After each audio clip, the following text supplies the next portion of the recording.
যায় দিন ভালো যায়, আসে দিন খারাপই আসে। মুরব্বীরা মাঝে মাঝে এই কথা বলেন, তবে মানুষের জীবনের ব্যতিক্রমও ঘটে। আমরা কথা বলছি ডক্টর মোহাম্মদ ইউনূসকে নিয়ে। একটা পুলসিরাতের বলে তিনি কিন্তু আটকাই গেছিলেন আওয়ামী লীগের সময়। তবে ওই মুহূর্তে আওয়ামী লীগ ছাড়া বিএনপি, জামাত ইসলাম বা অন্যান্য যে দলগুলো ছিল, সবার তার প্রতি একটা শ্রদ্ধা ভালোবাসার জায়গা ছিল।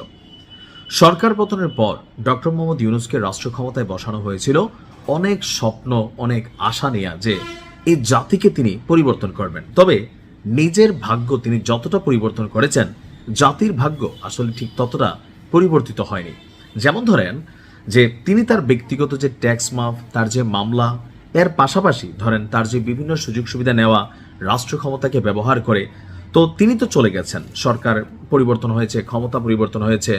তো এই সকল কিছুর পরে আপনার ডক্টর মোহাম্মদ ইউনূস এই মুহূর্তে অনেকটা স্বস্তির নিঃশ্বাস ফেলছেন যে তিনি তার জন্য কিছু অধ্যাদেশ করেছেন। তবে জুলাই যোদ্ধা বা জাতির জন্য যে অধ্যাদেশগুলো জরুরি ছিল, ওইগুলো তিনি খুব পাকাপোক্তভাবে করেননি।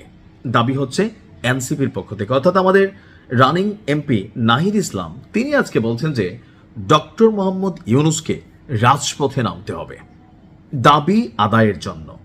একটা বিক্ষোভ চলছে বর্তমান সংসদে জুলাই যোদ্ধাদের জন্য, বা ধরেন আরো বিভিন্ন ইস্যুতে, যেমন 5ই আগস্টের আগে পরে পুলিশ হত্যা থেকে শুরু করে অনেক বিষয়।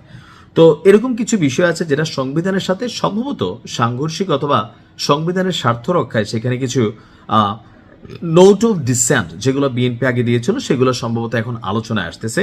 অনেক কিছু হয়তো একটা দোলাদুল্যতায় পড়ে গেছে, আর এতে করে এনসিপি এবং অন্যান্য যারা আছে, অর্থাৎ ক্ষমতাসীন দল, সরকার যারা আছেন, বিএনপি ছাড়া বাকি যারা আছেন, তারা এটা নিয়ে সংসদ কাঁপাচ্ছেন, রাজপথে নামার ঘোষণা দিচ্ছেন।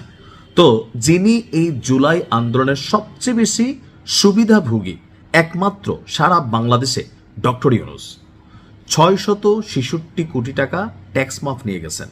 গ্রামীণ ব্যাংকের নামে আপনার 2034 পর্যন্ত সুরক্ষা দিয়েছেন। নিজের নামে আইন ভেঙে 1 বছরের রাষ্ট্রীয় অতিরিক্ত প্রটোকল নিয়েছেন। নিজের নামে আদম ব্যবসার লাইসেন্স করেছেন। নিজের গ্রামীণ ব্যাংকের নামে, মানে গ্রামীণের নামে একটা ইউনিভার্সিটির লাইসেন্স নিয়েছেন। তারপর হচ্ছে স্টার্লিংকের সাথে তার গ্রামীণেরই চুক্তি হয়েছে। এরকম শত শত নিজের ভাই, ভাতিজা, নিজের কাছের মানুষকে কোটা না মেধা, কোটা কোটা ওইটাতে বিশ্বাস করে তিনি বসিয়েছেন। জনগণের যে আশা প্রত্যাশা ছিল, সেটা আসলে শতভাগ সফল তিনি করতে পারেননি। তো এনসিপি মনে করছে, বা নাহিদ ইসলাম মনে করছে, এই যে আপনি এত সুবিধা ভোগ করলেন, এখন জুলাই যোদ্ধাদের স্বার্থ রক্ষায়, অথবা জুলাই সনদ থেকে শুরু করে যে বিষয়গুলো আছে সেগুলোকে রক্ষায় আমরা যখন মাঠে নামছি, আপনি আপনার গ্রামীণ ব্যাংক, আপনি আপনার কেরিয়ার নিয়ে ব্যস্ত হইতে পারেন না। কেন? কারণ এটার সবচেয়ে বড় যে ফলটা, সেইটা আপনি খাইছেন। So you should join with us, অর্থাৎ আপনাকে আমাদের সাথে জয়েন করতেই হবে, কেননা তারা রাজপথে নামবে। এখন এই রাজপথে নামার বিষয়টা জাতি কিভাবে নেবে? অর্থনৈতিক মন্দা, তেলের বাজারে অস্থিরতা, জ্বালানিতে অস্থিরতা, খাদ্যে অস্থিরতা, সরকার মাত্র গঠন হয়েছে। এই যে একটা অস্থির সিচুয়েশনে এনসিপির এই ধরনের আন্দোলনে মানুষ কি আসলে রাজপথে নামবে? প্রশ্ন কিন্তু এইটা। তবে যদি নামে, এনসিপি তো নামবে, তারা তাদের কয়েকজন মেম্বার টেম্বার আছে নিয়ে, তো সেখানে ডক্টর মোহাম্মদ ইউনূসকে নামতে হবে। তবে ডক্টর মোহাম্মদ ইউনূসকে পাগলা কোনো ধরেন ভ্যাকসিন ট্যাক্সিন দেয় না, এরকম কোনো থাকে না যে ফুটফুটে সুন্দর কোনো কিছু যদি না কামড়ায়, তা আমার মনে হয় না যে তিনি আসলে রাজপথে নামবেন। তবে ডক্টর মোহাম্মদ ইউনূস যদি রাজপথে নামে, ছাত্ররা যেহেতু তার নিয়োগকর্তা ছিল, এখন সে গার্জিয়ানে ডাকতেছে, বাবা তুমি আসো, মাঠে আসো, তোমার সাথে কথা আছে।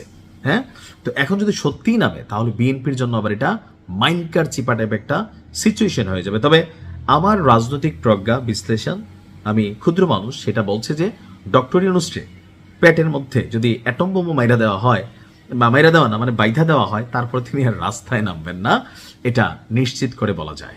তবে পরিস্থিতি ভিন্ন হইতেও পারে, কিন্তু হবে না মনে হয়। আপনার কি মনে হয়? কমেন্টে লিখুন। আসসালামু আলাইকুম।